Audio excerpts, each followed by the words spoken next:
dumami ang mga ampon ni Nora Honor. Hindi man sila galing sa kanyang sinapupunan.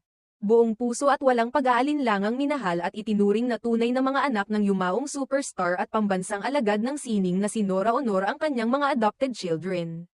Sina Lotlot, Matet, Kiko, at Kenneth De Leon ay pawang hindi niya kadugo, ngunit sa mata ng kanilang kinilalang ina, sila ay kanyang mga anak sa lahat ng aspeto.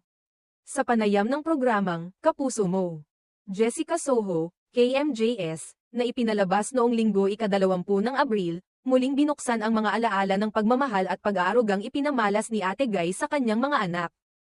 Habang nakaburol siya sa Heritage Park, Taguig City. Sa panayam, hindi napigil ang maging emosyonal ng magkakapatid habang binabalikan ang kabutihang loob at malasakit ng kanilang ina. Sa kabila ng katotohanang isa lamang ang kanyang biological child, si Ian De Leon.